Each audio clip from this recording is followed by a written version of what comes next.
Hey, what is going on, everybody? How y'all doing out there today on a Friday, Falcons Friday, here in soggy Atlanta, GA, where it seems like rain just hasn't stopped for the last couple of weeks, man. I don't know.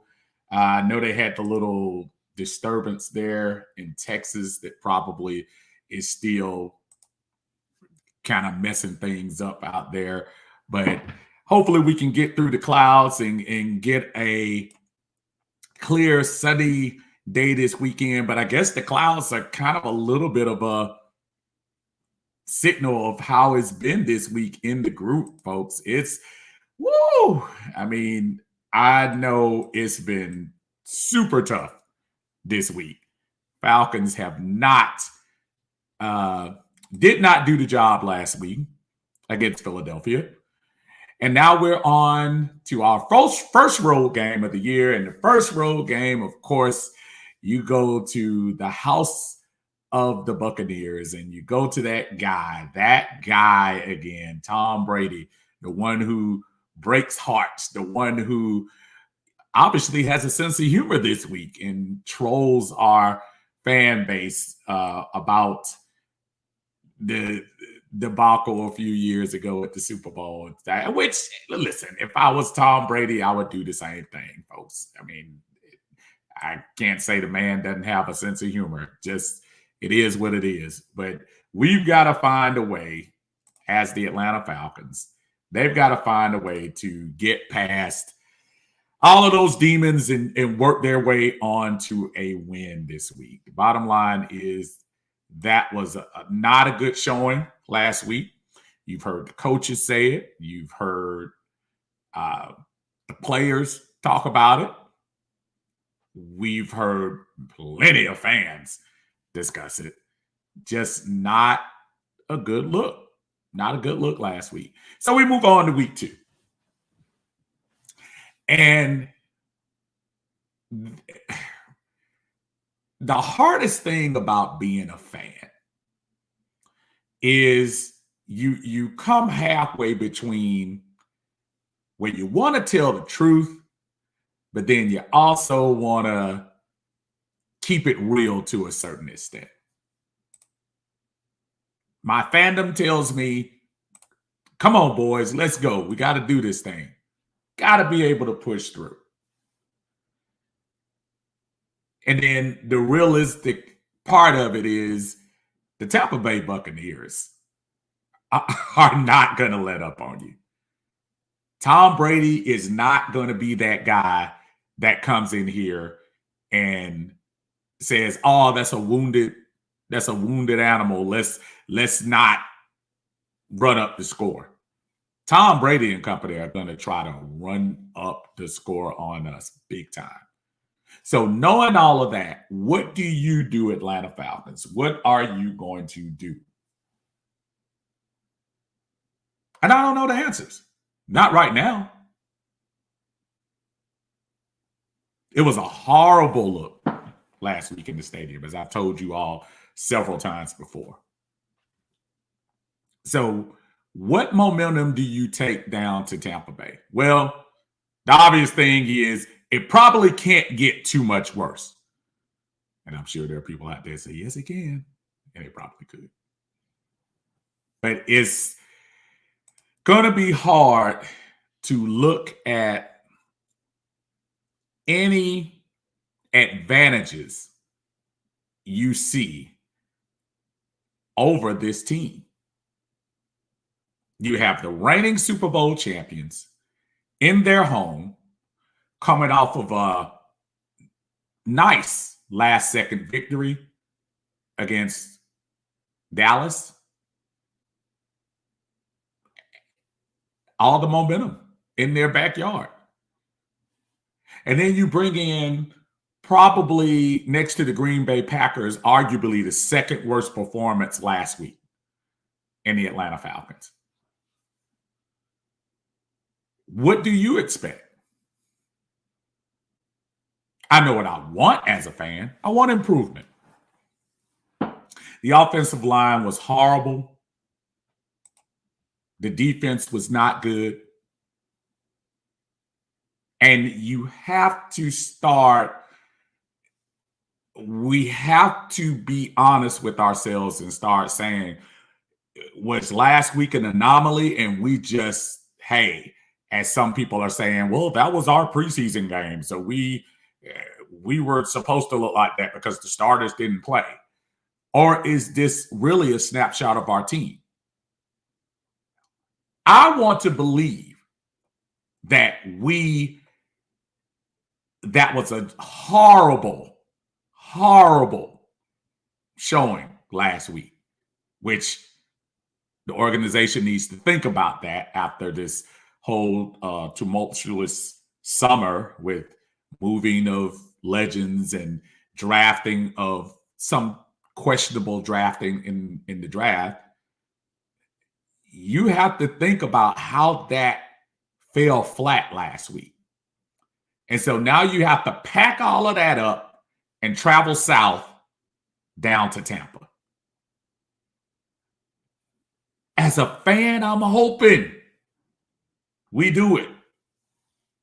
But as somebody who just looks at the other teams in the NFL and see what they're doing, you say, we got our hands full. I'm trying to tell y'all. What's going on, Dave? How you doing? Dave's listening to me on Uncle Steve's Lounge on YouTube. Make sure y'all go over there and check things out. Brother Cam, how are you doing? Good to hear from you. Lisa, how's it going today, ma'am? I'm sure you are already down there, or if not, getting ready to head down into Tampa. Good luck to you and have safe journeys down there. Cam says, I expect my guys to show up fired up and show some pride. That's a big deal right there to me. Pride. Because the way you showed up last week, I'm just quite honestly, I imagine they have the tape day where they go in there and look at tape. And there was nobody beating their chest on Monday or Tuesday, whatever day they watch tape. There was nobody saying, well, but we did this well. I keep hearing people talk about, well, the running game was able to do this. Yeah, I hear you, but dude, are we really at a point where we're thinking that running game, which was definitely better than we've had last year, was that really helping us as we scored 0 touchdowns last week? I don't know. Norman, how you doing, sir? Say a lot of folks give us no chance of winning this game against Tampa, but I'm hoping for an upset. Listen, I wouldn't be on here if I wasn't hoping for an upset. I'm not going to sit here and try to tell you I'm going to root for Tampa Bay by any means. No, I'm red and black all the way. We're ready to get it going. But I also have to look at what we're going up against. I saw Tom Brady throwing to Antonio Brown, Mike Evans, Chris Godwin, Rob Gronkowski. What's the little guy? Miller. Come on. Then on top of that, Leonard Fournette, and although he fumbles a lot, Ronald Jones. I'm trying to think. We had Jalen Hurts last week and couldn't stop that. Different quarterback. I realize it. Tom Brady's not going to come out with an RPO. But boy, if we don't get pressure on Tom Brady, it's going to be an extremely long day. Birgitta Johnson, how are you, ma'am, on YouTube, on Uncle Steve's Lounge? I just hope they don't show defeat too early. I hope not either. Michael, how are you, sir? Good to see you. Happy Friday. Happy Falcons Friday to you. Dave said, what do you think of the overall leadership on this team? And I'm not just basing this question on last week. And that's an important thing you add at the end. The problem is the leadership will probably show this week based on what happened. Because the real leaders on the team were probably showing up this week during practice to say, okay, fellas, this is 1 out of 17. Don't just quit. Don't just give up. We got to keep rolling. The season doesn't stop. And you gotta roll. You gotta keep the momentum. I know you're going up there down there to Tom Brady. I know the odds are stacked against you. I know nobody's expecting you to win. But guess what? The 53 of y'all better believe you can win before you go down there. So I'll tell you who the leaders are after the game, Dave, because I'm interested to see too. I want to see who's on the sideline if things go left and who's trying to keep the team up.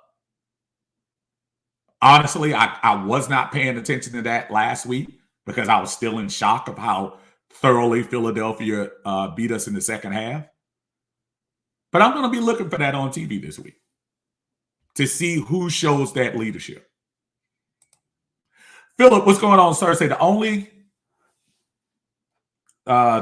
can play better. They've already played our worst. We can only play better. I'm pretty sure you meant. Yeah, that's one way. That's the optimistic way of looking at it. You can't get any worse than what we did this past weekend. You probably could. You could have scored 0. But just show me a little bit. Show me a little bit. Gotta see something. Dave says, please tackle somebody. And that's the part of it. You gotta tackle some folks. So we've talked about it. We beat each other up. We fought as fans this week about whose fault is it, which is so interesting to me that people are more worried about themselves being right. Was it the offensive line? That's the thing you've been hearing all this week. Was it the defense not putting a pass rush on? Was it Matt Ryan? Was it the lack of Julio Jones? Was it the coaching style of Coach Smith? You know what? All of those fair critiques, but none of that's going to have anything to do with what you do on Sunday. Does the offensive line need improving? Absolutely. Jalen Mayfield has become the poster child of inadequate blocking last week. Do you think for 1 minute he's not working on that this week, y'all? Be for real. And I understand the memes. I've seen the things with Matt Ryan on the ground and ha-ha, and it's cool, and I get it. I have a sense of humor. It's fine. But you got to show up. You got to. Brigitte says, amen, Dave, and not just chase and dive, right? Absolutely. Because that's crazy. Cam says, not being funny, but who are our leaders on this team? Because I haven't seen anybody step up and provide the leadership on either side of the ball. It's like they're accepting their own mediocrity on the field. And in fairness, Cam, again, I think they were as shell-shocked as you were. I believe nobody from the Atlanta Falcons sat back on the team, on the coaching staff, and thought and said, wow, we really stunk it up. Nobody was thinking that. And I didn't look on the sidelines, and I wasn't watching on TV, so I don't know. But somebody has to emerge. Is that Grady? Is that Matt? Is it Calvin? Is it Dion? Is it a rookie? Is it Kyle Pitts?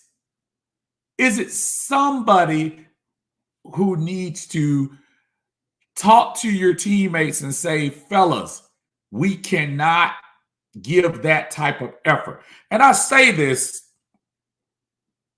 explaining to everybody, I want to win every game. As a fan, I want to win every game. Don't dazzle me with your knowledge of 2 tight end sets and, you know football, congratulations, golf clap, all that crap. You know what I want? I want our team to win. If we win by 1 point, we'll worry about fixing stuff later. A win brings in a different vibe. As bad as we looked last week, a 1-point win makes it that much better. And let's not fool ourselves. Coming into the season, a lot of people probably had penciled this in as a loss anyway, going into Tampa Bay. A lot of people did. A lot of people now are probably doubling down now and say, what if the Falcons showed me that makes me think that they're going to be any better? I can't argue with you. But those guys in that locker room, those 53 guys, the 47 that's going to be on the field that day, they have to believe that somehow, some way, they can perform to a level to not only compete with Tampa Bay, but hopefully pull the monumental upset. As a fan, that's what I hope. Dave says, Steve, do you think when teams game plan for the Falcons, they are in their meetings laughing at the Falcons? I doubt if they're laughing.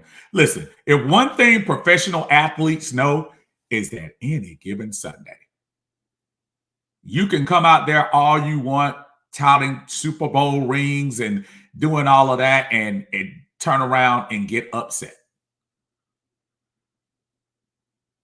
The Patriots last week against Miami. The Patriots still think they're living off of Tom Brady's legacy 2 years ago. Folks don't care about the Patriots' legacy anymore. They're going in there to beat them. And the Falcons should be the same way. So what? Tom Brady went to a different team, took them to the playoffs, and have all these weapons and everybody that he can use.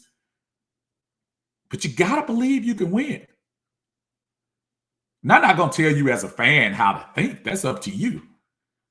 But I know I'm not going to stop rooting for my team. But I'm not naive to know the challenge that's coming ahead. J-Rod, nice to see you in here, sir. Week 1 brought us back to reality. We got so hyped with the new regime and social media videos. Should we give a little grace to the team that we have? And that's actually a really good point, J-Rod. One of the things that really irked me was, and I'm not messing with him personally, but the Frank Darby sensation where, you know, you come out, you talk a good game, and all of a sudden everybody, oh, that's the kind of player we need. That's the player that's going to bring the fire. That's the player that's whatever. And I'm trying to tell people, hold tight, cool out, slow down. You can't believe press clippings. I want to be excited just because I'm an Atlanta Falcon fan. Not going to sit here and say every team we go against, we have more talent. Our skill positions are better. That's not true.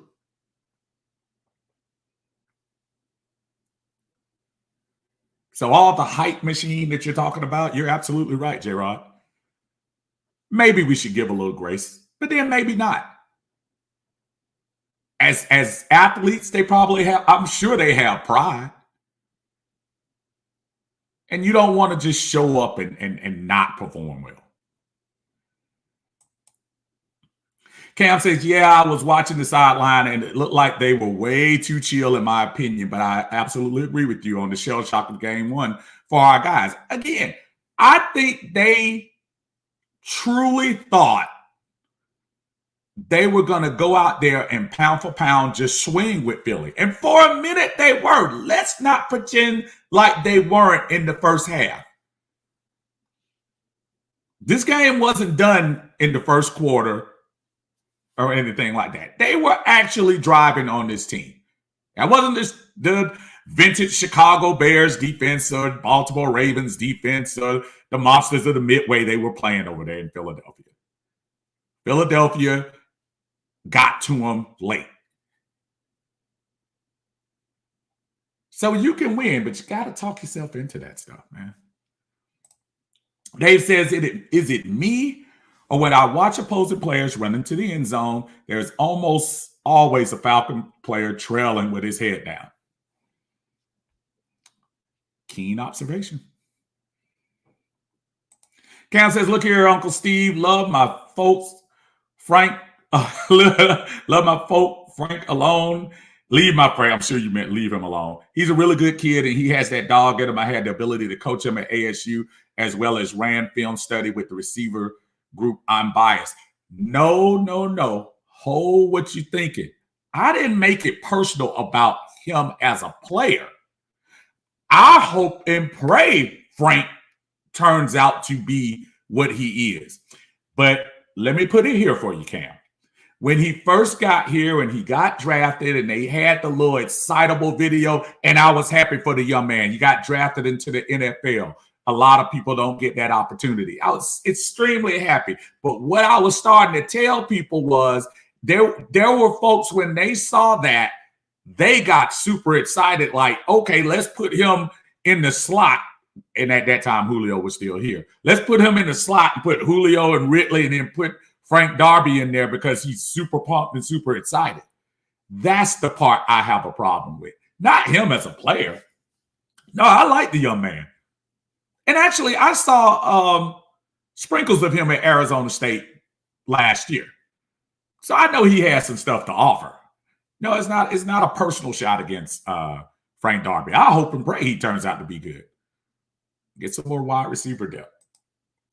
Michael says, Sunday morning, the game is Atlanta 0, Tampa 0. Talking ain't going to win the game. You got to go to work if you want to beat them. Bottom line. No hype videos. No, we got a man up there. You got to go out there and do it. Blockers got to block. Blockers got to block. Players got to play. Matt has got to throw. You have to play the game. Nobody is going to feel sorry for the Atlanta Falcons. Oh, they got a new coach and a new regime. They took their money. They can't afford anybody. Man, NFL teams are going in there salivating, ready to destroy the Falcons. New York Giants last night lost a heartbreaker of a game against Washington. And I'm pretty sure in that locker room, some of them were real down and out, but then somebody probably tapped Daniel Jones on the shoulder. Hey, we got the Falcons next week. And then Daniel Jones frowned.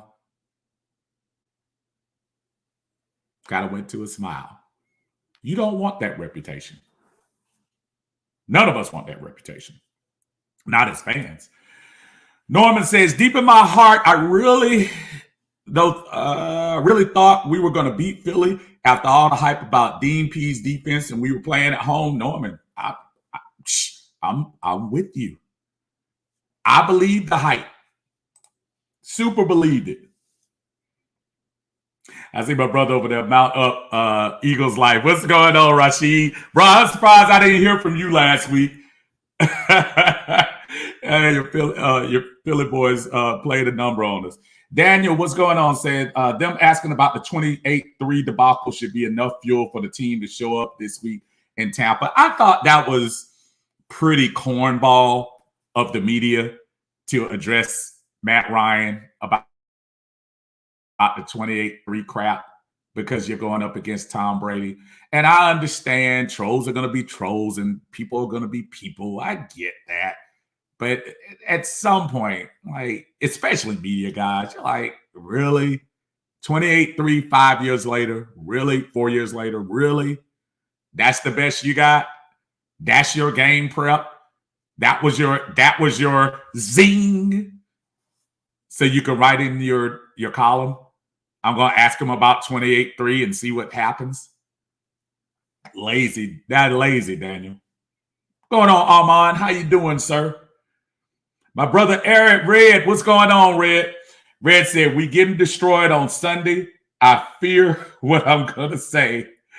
Our window is closed, back to not being respected again. Red, and here's the problem. For those people that feel like Red do, and don't get me wrong, he's validated. What have we shown? Not only just last week, folks. This didn't start last week. looking like that didn't start last week. Some people want to act like that just started against Philadelphia. We were doing that mess last year and the year before and the year before. So the respect level we have to earn, and the only way you earn is for you to have one more point than the other team at the end of the 60-minute period. So Red is right. We're not going to get respected until significant things change. And that's for a whole nother video. So Daniel, I see you over on YouTube. Again, y'all, I'm on YouTube, Uncle Steve's Lounge. Please push that subscribe button. I expect Coach Smith to be in their behinds on Sunday at 4 o'clock. No reason not to be, especially the offense. He's supposed to be a guru. And listen, his reputation is on the line. Falcon fans, tell the truth. I want y'all to be honest with me. Tell the truth. Before we hired him, how much did we really know about Arthur Smith? We have been hearing about Eric Bieniemy. We have been hearing about retread coaches. We were talking about coaches who were going to come in here. Shoot, we were talking about Urban Meyer at one time. Nobody was talking about Arthur Smith like that. He was a low-key name, but nobody was really talking about him like that. If you don't think for 1 minute he realizes that his career and his reputation is on the line as well, of course it is. Daniel says Darby could be Roddy 2.20 if he wanted to. Absolutely. Absolutely. Cam says, oh, I know, Unc, it ain't personal. I'm just biased because that's my guy. Oh, no, man. Oh, dude, I ain't going at you at all, Cam. You know better than that. I was just saying I like Darby. I didn't want you to think at all by any means necessary I am rooting against. The young man, he does bring a vibe. He does bring that. He does bring a little bit of dog in him. He does bring that stuff. We said that about Tat McKinley. We were whispering about that with Marlon Davidson. I'm so sick and tired of people talking about what they want to do. As my good friend John Harris, JR, says all the time, take it off the paper and put it on the field. You got to. They said this team needs to build to play in Chicago in January. Well, first we need to win first. We gotta. I ain't worried about January. We're not gonna be playing in January, even though I know we got 2 games in January this year, regular season. Rosen better be ready if Matt keeps getting hit like that. You're absolutely right. Offensive line realizes right now they are the most polarizing folks on the field for the Atlanta Falcons. This week is not even Matt this week. It's really not. Folks are going to be focused on those 5 guys up front because they did not do a great job by far. Robert, I see you, my friend. How you doing, buddy? Say everyone says we are too hard on Arthur Smith. I say he should have said this is not a rebuild. Time to put Terry Fontenot and Arthur Smith feet to the fire. Their feet should have been fired the moment they came in here. You're not coming in here to make us feel good. You're not. We want to win. We haven't tasted winning in a while. We were talking about it last week. We haven't had a season opening win in years. Since Austin Hooper made a mistake and caught that ball and ran down for 80 yards against the Chicago Bears. That's the last time we had a season opening win, y'all. My brother Tidy, how are you, sir? I really didn't know anything about Arthur Smith prior to getting his job outside of trivia questions based around his dad. Exactly. So his reputation is very much on the line as well. What is he going to do? How is he going to adjust to people saying, uh-oh, And Terry Fontenot as well. You can say collaborative all you want to, but you're the general manager. You chose Kyle Pitts. And I'm not saying Kyle Pitts is not going to be good. But what you needed on this team last week was different than what was on the field. You didn't need Matt staying as a statue and getting beat down. You needed to be like Jalen Hurts when Grady was that heat-seeking missile, be able to jump out of that, run out of the pocket, and either run for the first down or throw the ball 15 yards down the field.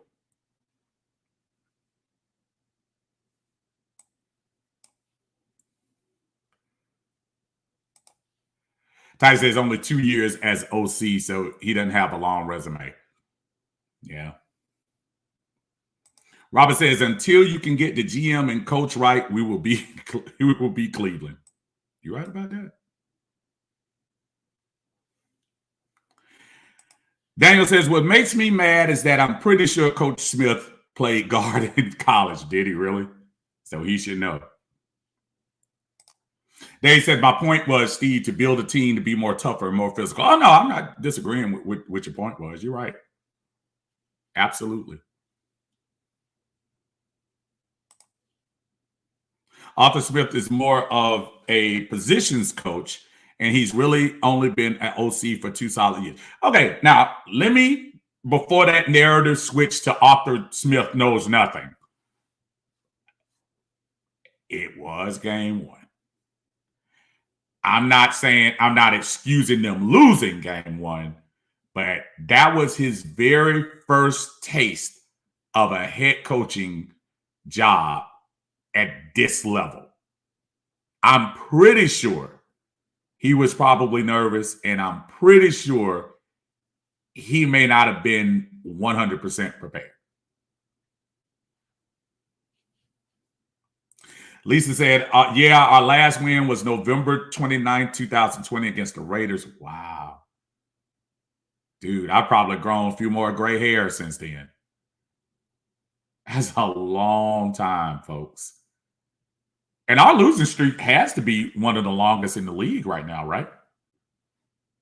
Gotta be. Well, probably next to Jacksonville. I think Jacksonville, did Jacksonville win the first game and then win another one or something like that?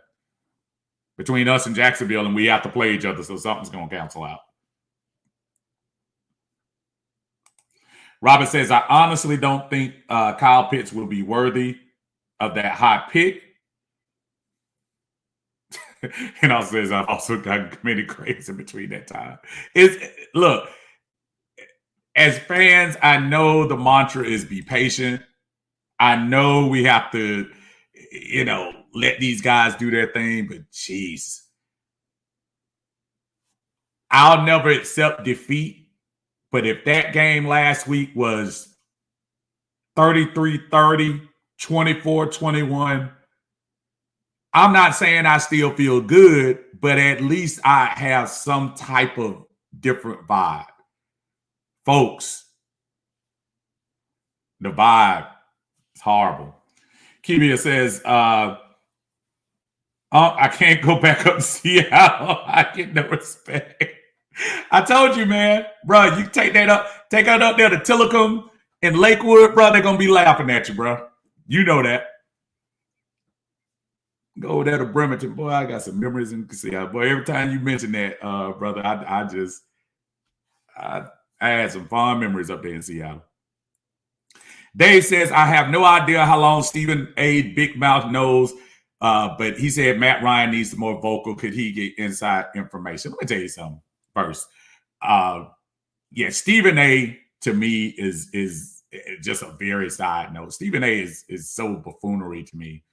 I know he changed his format on his show. I'm not trying to sit here and beat the drum for Max Kellerman, but the show was so much more entertaining when they had both of them on there, because I think Stephen A.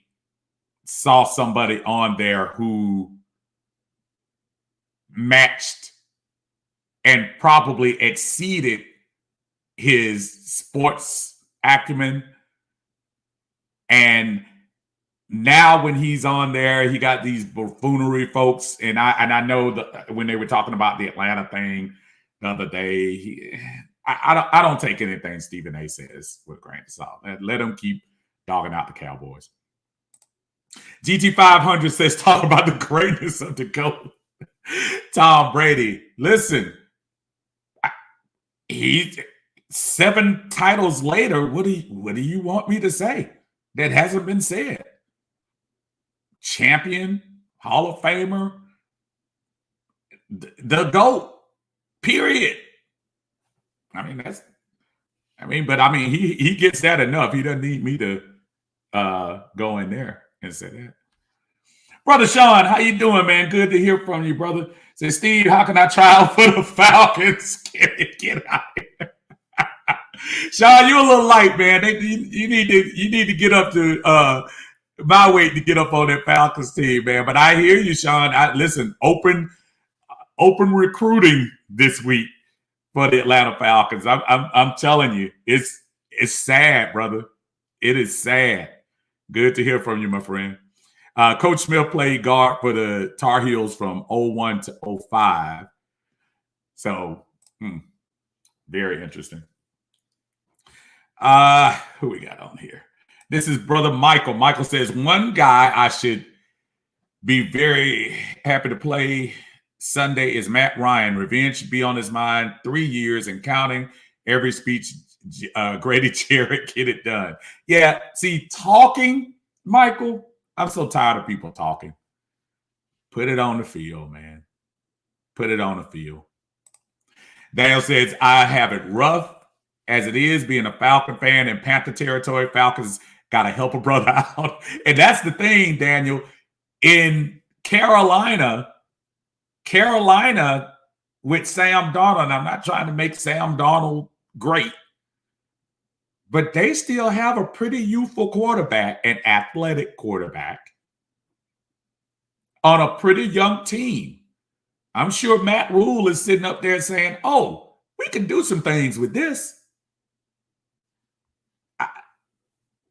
Dude, I don't put it out there. I'm just showing you what's going on. Carolina looked like a different team in one game.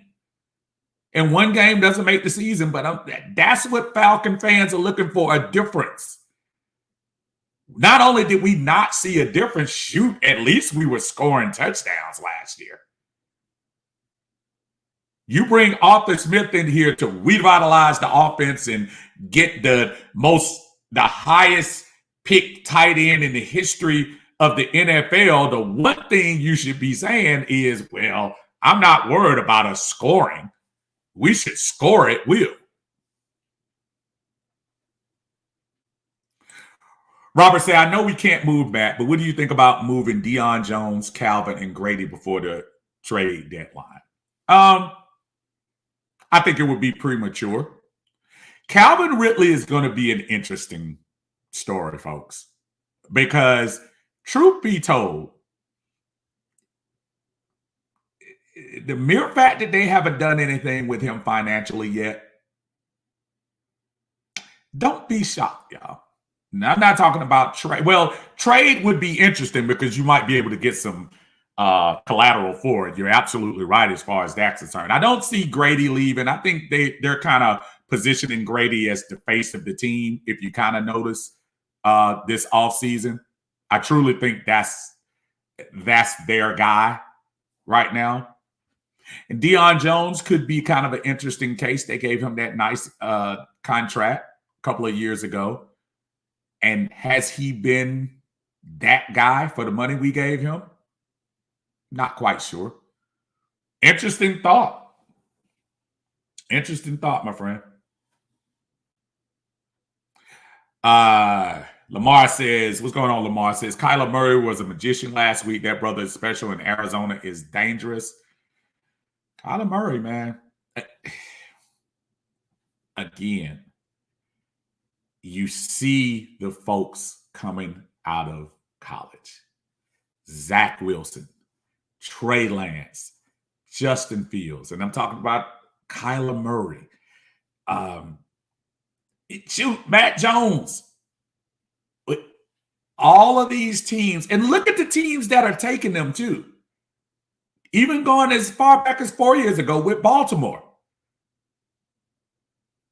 And not afraid to say, yeah, I know our quarterback has been historic with this franchise. But to say, what harm is it going to do to bring somebody in here to push or see if we can shake things up? This franchise needs shaking up. We did the shaking up in the front office. Now we need the shaking up on the field. We need a different vibe, folks. We've got to have something different here. Darius, what's going on, brother? Good to see you. I saw you a couple of times. I saw your videos to me. He said, I'm not going to bash the Falcons. Please don't do it, my friend. And congratulations on your retirement, too, man. Darren Gay. Hey, Johnson, y'all got issues. How about this? Get a quarterback. Why the Falcons don't get it? Bishop, I tell you, sir. And first of all, I'm sorry I missed you last week. You know where I was. But, yeah, we got problems, man. We got problems. Well, let me put this little caveat to you real quick. Please don't think that we're going to go into Dallas and not be prepared for that suspect defense led by our former charge, because you're in for a rude awakening if you think Dan Quinn is going to change that bunch. We look forward to those Cowboys this year. I'll tell you that right now. That's good. Good hollering at you, buddy. Good hollering at you. Anthony, what's going on? Anthony says, yes, sir. Shake it up. Absolutely. Daniel says, and you know how loyal I've been with Matt Ryan. I love the guy, but the man has to change at some point. Put it all in retrospect. I think if the Niners would have taken Matt Jones. Yeah, I think, and this is me, and tell me if some of y'all think differently. I think the Falcons wanted Trey Lance.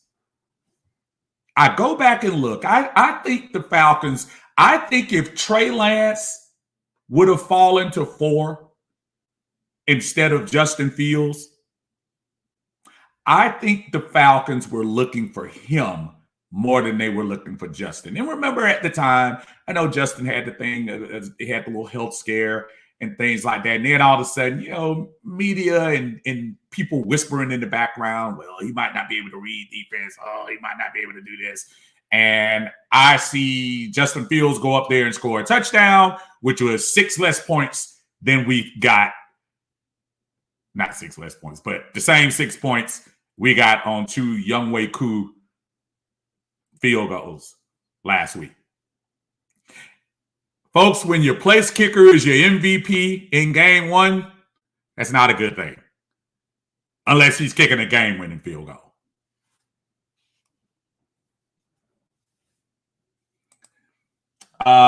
Forgive me. I apologize. Suzuki, I hope I'm pronouncing that right, and I apologize if I don't. If we do draft one, Malik Mills is on my radar, and I've seen him too. And I don't want to jump that far right now, because at the end of the day, folks, we still have 16 of these left. After this game against Tampa, and I'm not telling y'all I'm rooting for a loss because I want my Falcons to win. But after this game against Tampa, let's look at our schedule. You got the Giants. You got Washington, who Washington didn't look overwhelming, even though Tyler Heineke did look kind of good. You got the Jets coming up with the overseas game. And you got the Jaguars. I'm sorry. You got Carolina. My apologies. Carolina. It's not all over. But you've got to show as an organization that what we saw last week was an anomaly.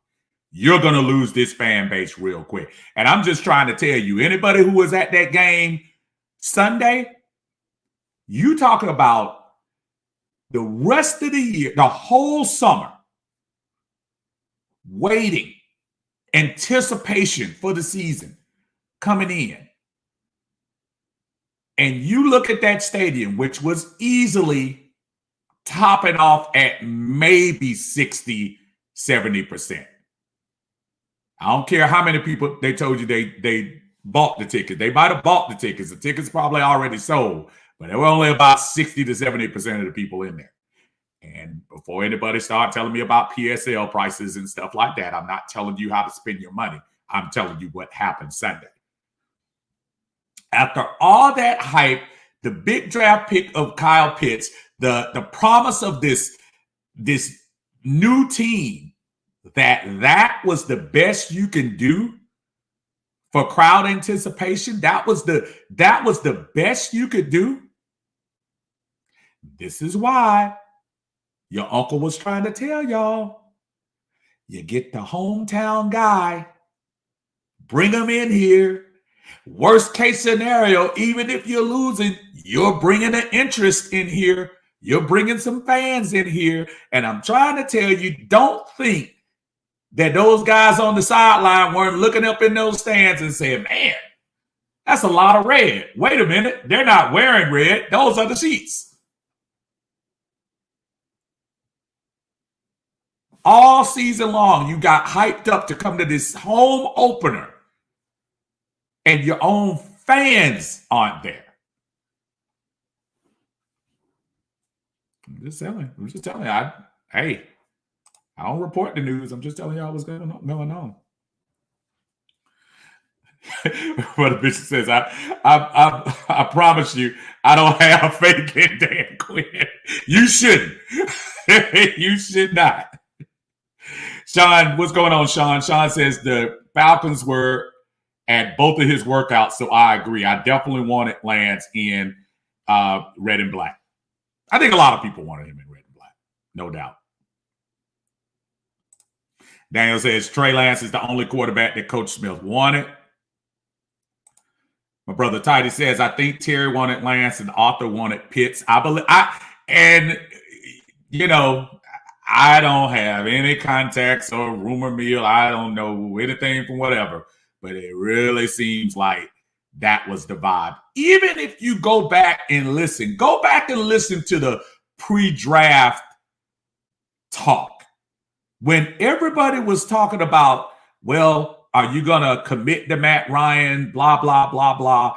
Even after the extension, there was still not a promise of, well, we got our quarterback, so we might not be looking at that position. No, they were looking. And I have a feeling, I think that was the case. I really do.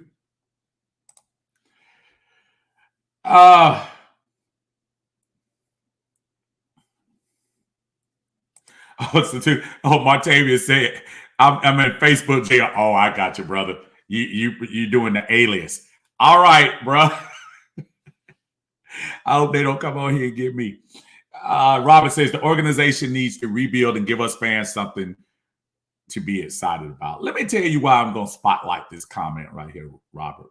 Because at the end of the day, when you start seeing people like myself, and I know my brother Tidy, I'm pretty sure a lot of other you that get on here, you post, you post, you put videos, you go to the game, you take pictures and you post them up. You know why we do that? Because we are fans, short for fanatic, because we love our team. The organization needs to rebuild and give us fans something to be excited about. I'm not telling you Kyle Pitts isn't a player to be excited about.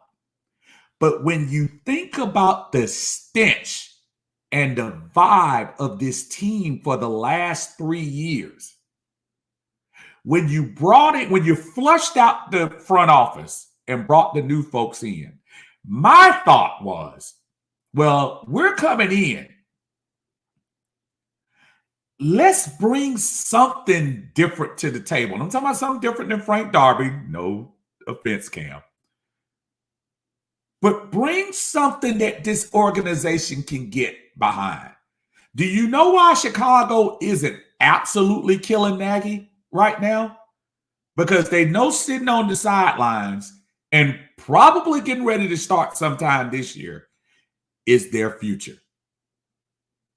Do you know why San Francisco is going to allow Kyle Shanahan to keep making bonehead decisions in the big games right now at this moment?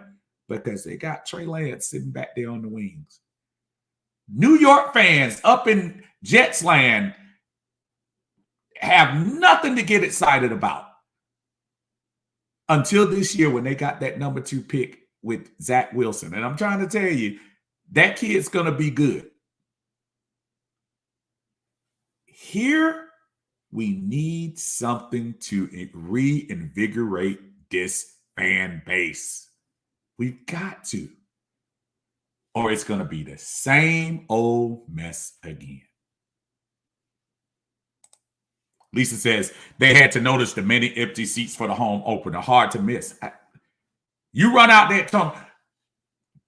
When they did the hype, and I do like the fact that they went back to the player introductions. Remember, they cut that out last year. I guess they called themselves, we're one team, so we don't need introductions. I was glad to see them go out there. They basically read off the whole roster, it seemed like.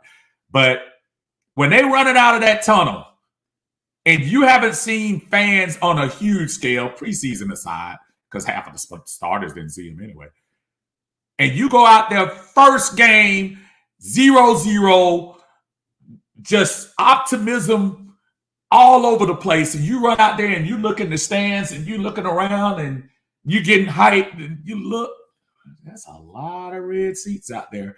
Maybe they're in the bathroom.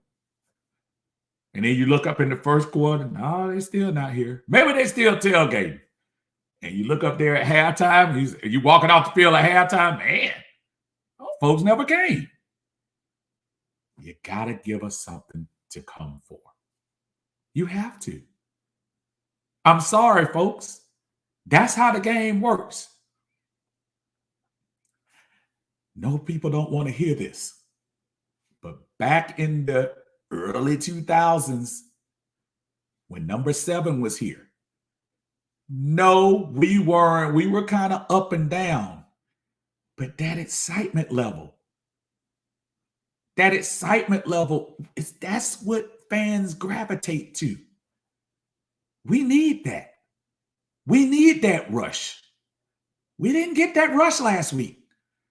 And quite honestly, we probably haven't got that rush in a long time. And until you realize that as an organization, folks, that's how it's going to look. Anthony says, I was surrounded by Eagles fans this past Sunday. I meant to show my my video, and I thought I shared it. I don't think I can share it on here. I'm going to look and see after a couple of minutes and see what they're talking about. Tidy says, we tried to tell them before the draft, Steve, we need a shot of energy with this fan base badly. Folks, I know Tidy has been beating that drum. I know my brother Nicholas been beating that drum. Dude, sometimes you just need that stirring of things up. And before anybody comes in here, we put the salary cap and blah, blah, blah. And I know we can't do everything. I know financially we can't. But boy, you see other teams take a dip. If they say, listen, we'll suffer for a couple of years, but we're going to get these fans in here to get things excited.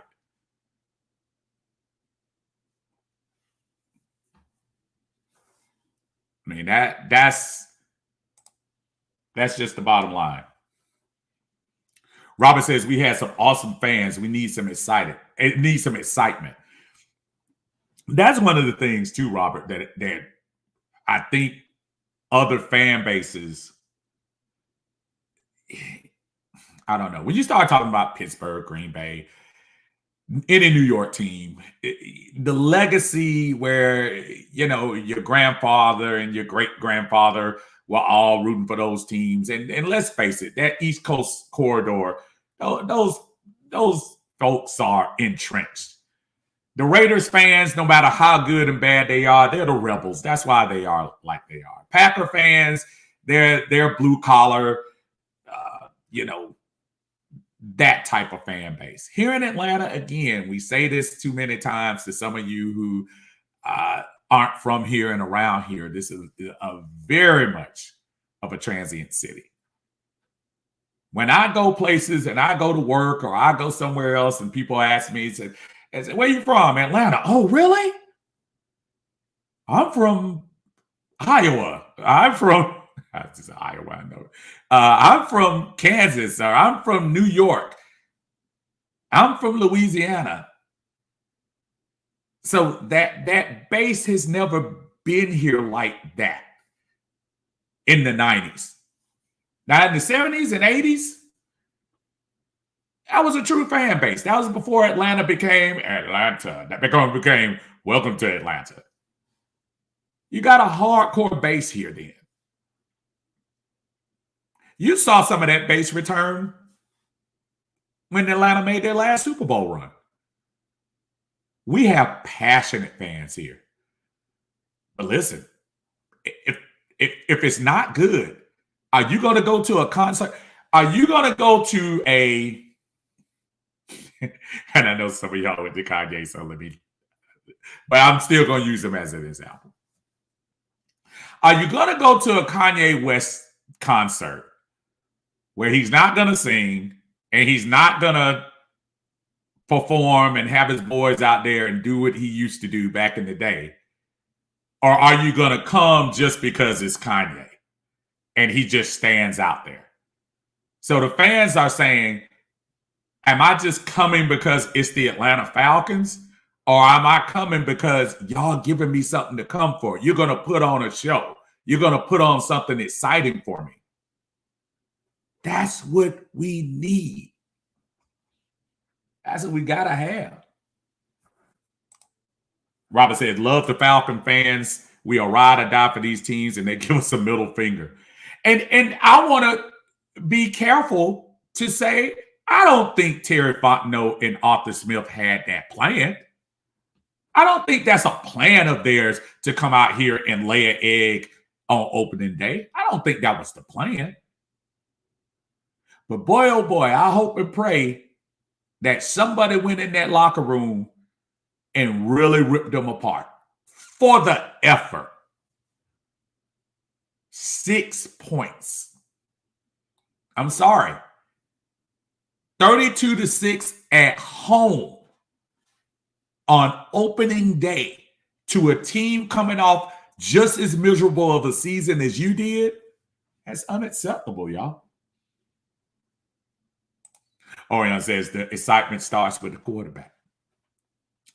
Not only does the excitement start with the quarterback, Orion, the perception starts with the quarterback. That's what I've been trying to explain to folks. For all of it's not Matt's fault. It's not, y'all want Matt to block and do and blah and blah. It's not all about Matt. You're right. But then you're also wrong. And I'm going to tell you why you're wrong. I've said this before, and those of you who have listened to me heard me say it again. The quarterback of an NFL team is the most polarizing player in North America. More than a starting pitcher, more than an outfielder who hit 70 home runs, more than a LeBron James type player. The quarterback represents that team. Hence, why the quarterback is paid so heftily. Why is Kirk Cousins getting this much money? Why are they paying Deshaun Watson so much? Why did Matt Ryan get that big extension? Not because they are the greatest in the world, because they are the quarterback. Why did Dak Prescott get $40 million and he hasn't taken them past the division round?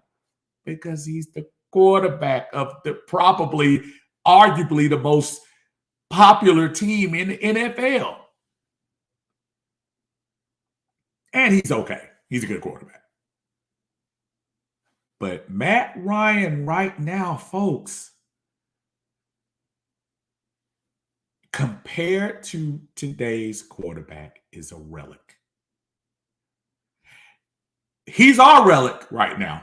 He's ours. We gotta own him. I'm sorry, you can't avoid it. If you're rooting for the Atlanta Falcons in 2021, you have no choice right now but to root for Matt Ryan, because Matt Ryan is going to be the key to your success this year, this season.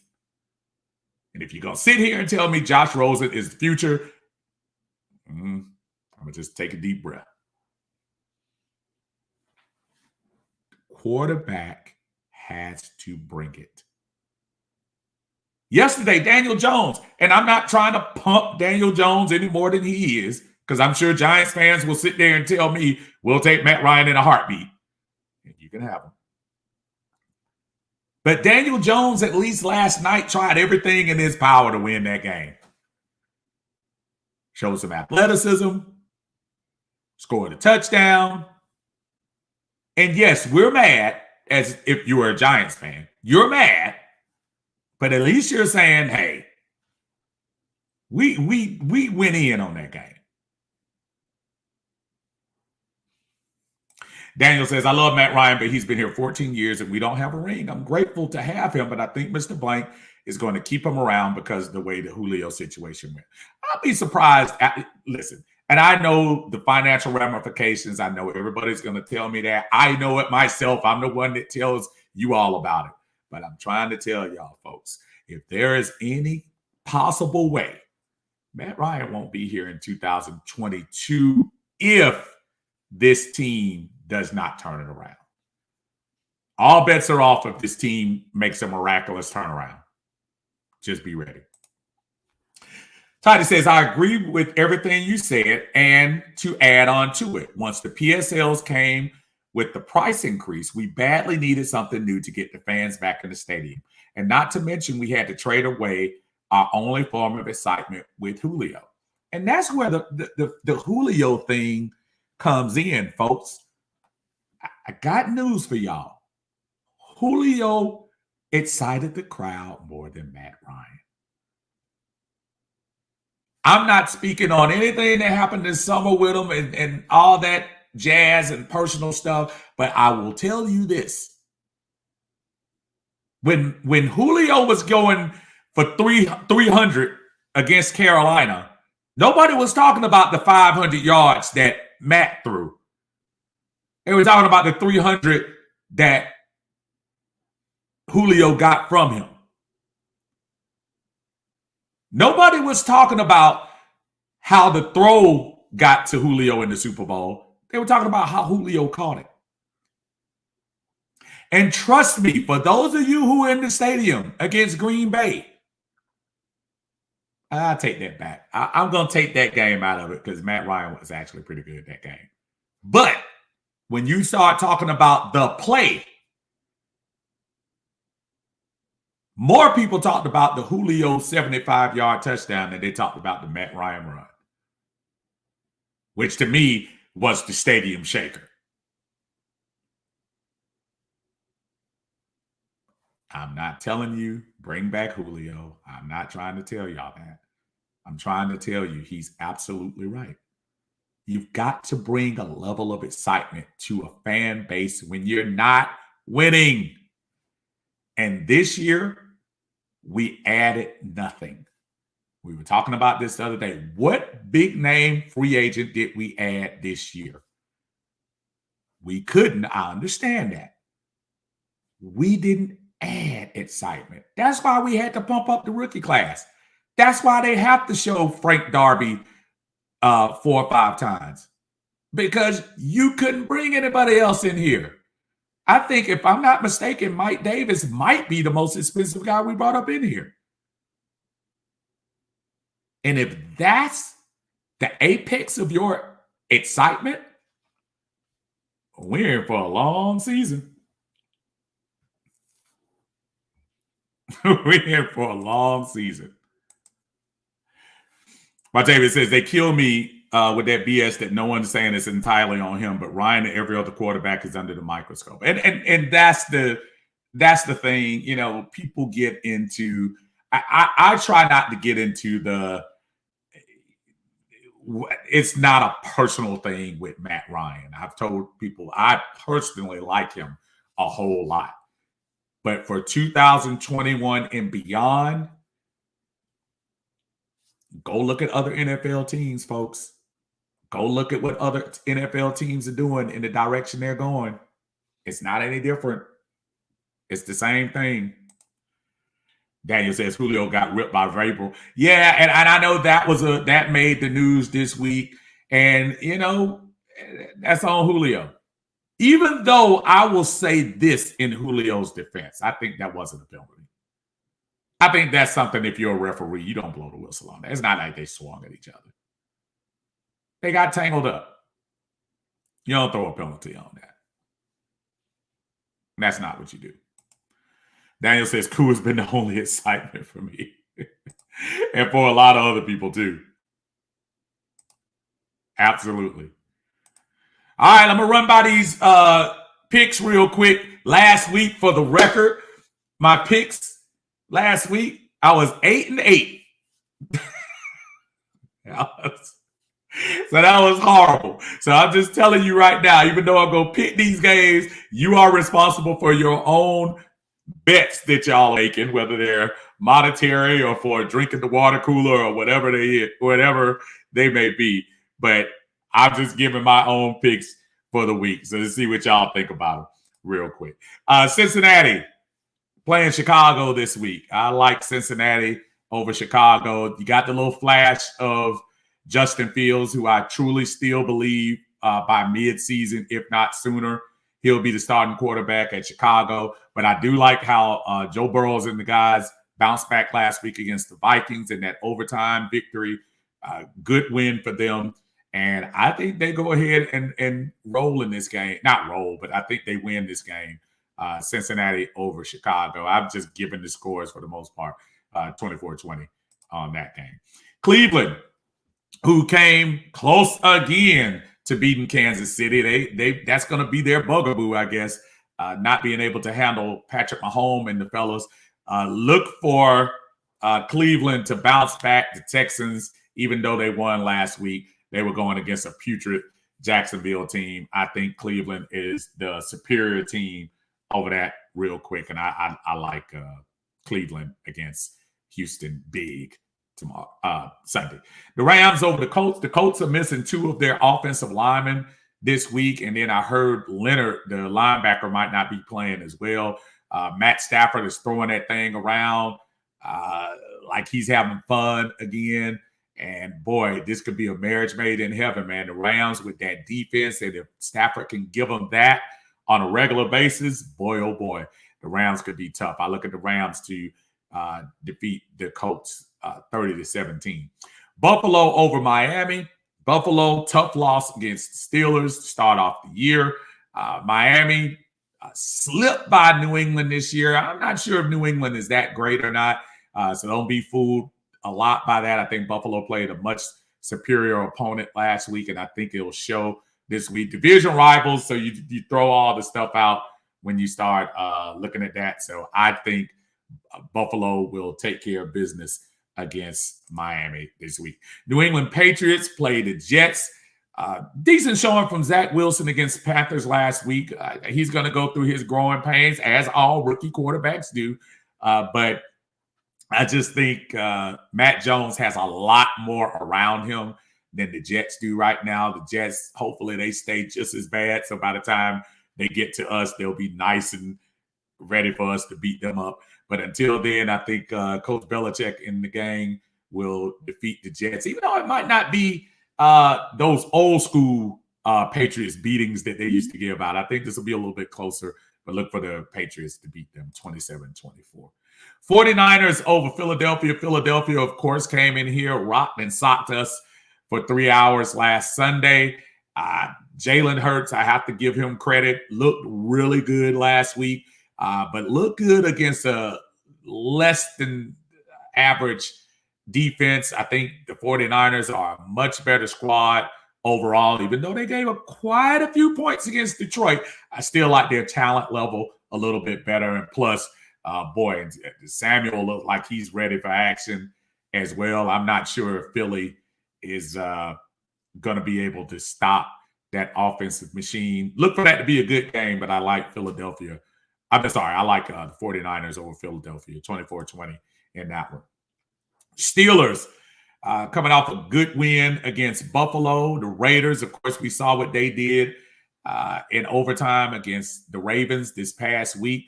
I guess it's just a matter of which team in your mind did better. I think I like what the Steelers did against a really good Buffalo team last week. And the Raiders, no slouch going against Baltimore, so I'm giving them full credit. That was at home.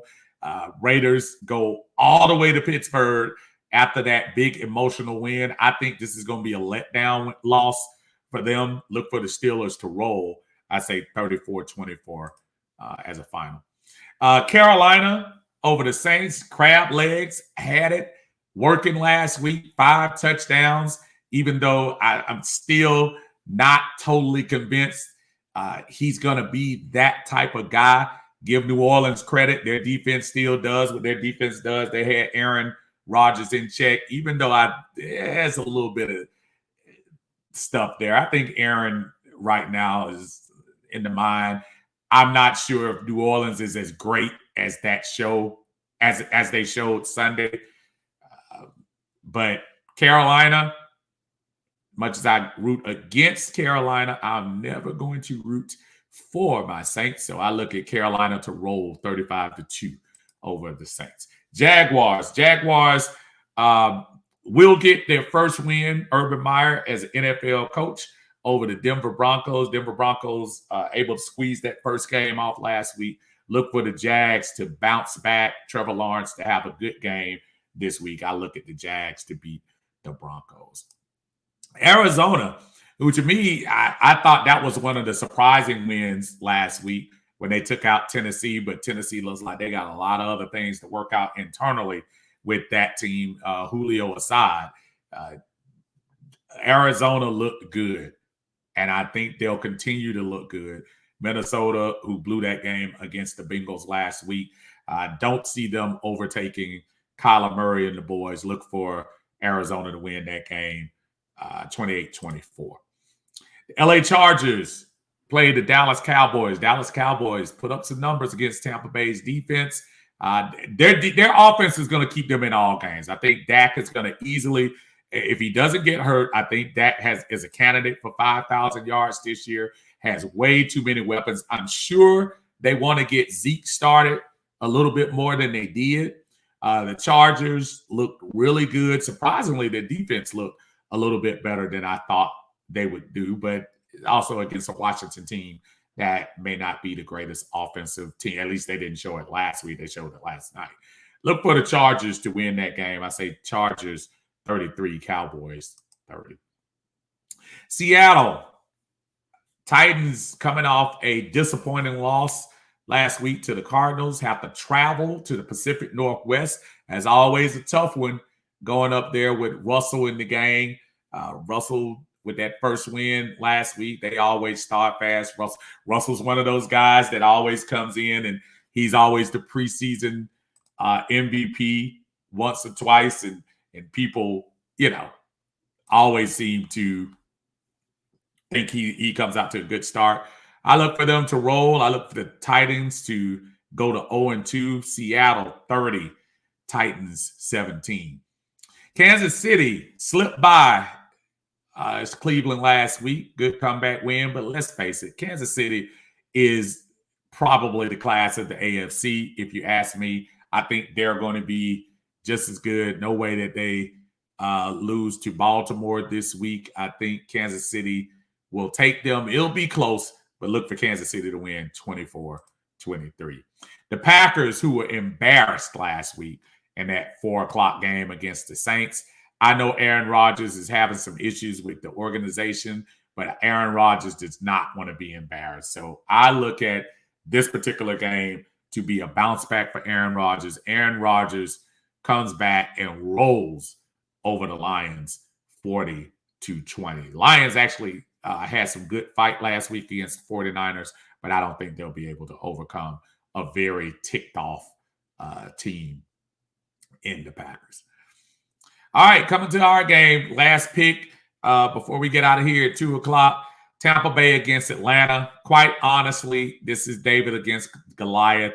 Let's not pretend like it's not. Look at the offense. Offensively, got to give the credit to Tampa Bay. They were able to spread the ball out. I like the fact that Tom Brady was able to get everybody involved. Everybody ate last week. So between AB and Godwin and Evans and Ronald Jones, even though he was fumbling, Leonard Fournette, Rob Gronkowski, Scotty Miller, it's a tall order, folks. That offense is going to be something else. And not only that, their defense, Vita Vea on the line, and Ndamukong Suh still there. I know JPP was hurt, but I think they say he's still going to play this weekend. So that front four, if you thought that front four from Philly was going to put the heat on, boy, wait until you get a load of Tampa Bay. I think Tampa Bay is going to put just as much heat on. Let's hope that whatever changes or improvements the Falcons make, they make them quick, because I don't think Tampa Bay is going to come in here and try to play with us. I am an unabashed Atlanta Falcons fan, so I'm not going to try to sit here and blow smoke under you, but the fan in me is just too much to pick Tom Brady or Tampa Bay over my team. So I'll do it this way. I say the final score somehow will be Atlanta 24.1 and the Bucs 23.9. The mere fact that that's not realistic should let you know how I feel about this game. But I always want my Falcons to know that I got their back, no matter what criticisms I may bring their way. But I would love to upset folks. It would be great if we could get that. This team needs it. This fan base needs it. More importantly, the organization needs it. You've got to start looking at the future of this team. It's going to be ugly if we show the same effort that we gave against Philadelphia against this team. This could be something really ugly, because Tom Brady is not going to allow the Falcons to come in there and just do what they want to do, just in my opinion. So that's what I got. Falcons rooting over the Bucs. If you want to join me Sunday, I will be on YouTube doing a live reaction video. In other words, I'll be watching. Obviously, we can't show the game on TV while we're watching, but I will be talking to you all during the game. If you get a chance to, again, subscribe to the channel. I haven't decided whether I'm going to do it on Facebook and stream it simultaneously. I think that's usually a little long for Facebook, but I may still do that. I'm definitely going to do it on YouTube. So if you get a chance to go ahead and hit the subscribe for Uncle Steve's Lounge on YouTube, I'll be on that channel. We will be doing live reactions. So from 1 o'clock to the end of the game, I'll be with you. Probably be here with my family, so you'll hear their background noise as well. So we'll be here together, folks. And hopefully something special happens. I hope it does. The Falcon fan in me will always root for that. Let's hope that they give us something to cheer about. So until then, y'all have a great Friday. Let's lead this things up until game time. And you know what? I'm looking right here, and Daniel did remind me. The game is at 4. You're absolutely right. And I keep saying 1 o'clock. I knew it was 4 o'clock. But I didn't say that. The game is at 4 o'clock, y'all. So y'all join me at 4 o'clock, and we'll be set up down here in the man cave checking things out. And hopefully the Falcons can give us a shot. Until then, y'all take care. Have a great weekend. We'll see you Sunday at 4, ready for these Buccaneers. Take care.